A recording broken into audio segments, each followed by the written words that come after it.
আসসালামু আলাইকুম। আজকে আমরা right short note on plasma protein নিয়ে আলোচনা করব।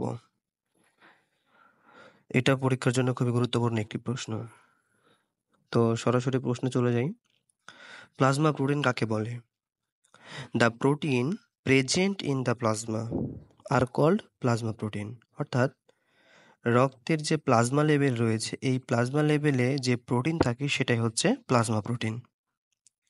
Type of plasma protein. Plasma protein কয় ধরনের? Normal value of plasma protein. সাধারণত প্লাজমা প্রোটিন কতটুকু একজন প্রাপ্তবয়স্ক মানুষের দেহে থাকে?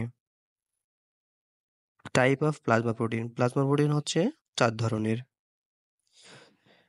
এবং টোটাল প্লাজমা প্রোটিন থাকে 7.3 গ্রাম পার ডেসিলিটার। এই 4 ধরনের প্লাজমা প্রোটিনের মধ্যে 1 নম্বর হচ্ছে সিরাম অ্যালবিউলিন, যেটি থাকে 4.7 গ্রাম পার ডেসিলিটার। এরপরে সিরাম গ্লোবিউলিন, যেটি থাকে 2.3 গ্রাম পার ডেসিলিটার, অর্থাৎ সিরাম অ্যালবিউমিনের ঠিক অর্ধেক। এরপরে ফিব্রিনোজেন, যেটি থাকে 0.3 গ্রাম পার ডেসিলিটার এবং লাস্টে হচ্ছে 4 নম্বর প্রথমবিন, 0.03 গ্রাম পার ডেসিলিটার। এবার আসি ফাংশন। প্লাজমা প্রোটিনের কাজ কি? আমরা যে 4টা প্লাজমা প্রোটিন পড়লাম, প্রত্যেকটারই আমরা আলাদা আলাদা কাজ দেখবার চেষ্টা করব। তার মধ্যে প্রথমে আছে অ্যালবিউলিন। অ্যালবিউলিন প্রোটিনের কাজ কি? 1 নম্বর কাজ, maintenance colloidal osmotic pressure of blood. ব্লাডে কলোইডাল অসমোটিক প্রেশার নিয়ন্ত্রণ করে। Maintenance viscosity of blood. Viscosity মানে সান্দ্রতা বা আঠালোতা বা গাঢ়ত্বতা, অর্থাৎ ব্লাডের যে ভিসকোসিটি সেটা নিয়ন্ত্রণ করে।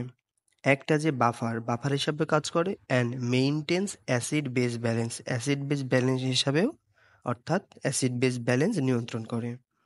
অ্যাক্ট অ্যাজ এ প্রোটিন রিজার্ভিওর এবং প্রোটিন জমাগার হিসাবে কাজ করে থাকে। এই হচ্ছে অ্যালবিউলিনের কাজ। এবার আসি গ্লোবিউলিন। গ্লোবিউলিনের কাজ কি? Maintenance viscosity of blood. এও কি করে? রক্তের সান্দ্রতা বজায় রাখে। এবং গ্লোবিউলিনের মধ্যে এক ধরনের গামা গ্লোবিউলিন রয়েছে, যেটি কি করে? অ্যান্টিবডি হিসাবে কাজ করে, অর্থাৎ gamma globulin act as a antibody হিসাবেও কাজ করে থাকে। এরপরে আসি ফিব্রিনোজেন। ফিব্রিনোজেন কি করে? Increase ESR. ইএসআর এর মাত্রাটা বাড়িয়ে দেয়। ইএসআরটা কি? Erythrocyte sedimentation rate. এই ইএসআর এরও শর্ট নোট আছে, আমরা যখন ইএসআর পড়ব তখন এটা বিস্তারিতভাবে জানার চেষ্টা করব। এবং সর্বশেষে আছে প্রথমবিন। প্রথমবিন কি? ইসেনশিয়াল ফর ব্লাড কোয়াগুলেশন, অর্থাৎ যখন আমাদের শরীরে কোনো স্থান কেটে যায় সেই সময় এই প্রথমবিন ওই কাটা স্থানে সঙ্গে সঙ্গে গিয়ে সেই প্রথমবিন প্রোটিনটা সেই কাটা স্থানে গিয়ে সঙ্গে সঙ্গে রক্ত জমাট বাঁধতে সাহায্য করে, অর্থাৎ রক্ত ব্লাড কোয়াগুলেশন করতে সাহায্য করে। এই হচ্ছে প্লাজমা প্রোটিনের কাজ।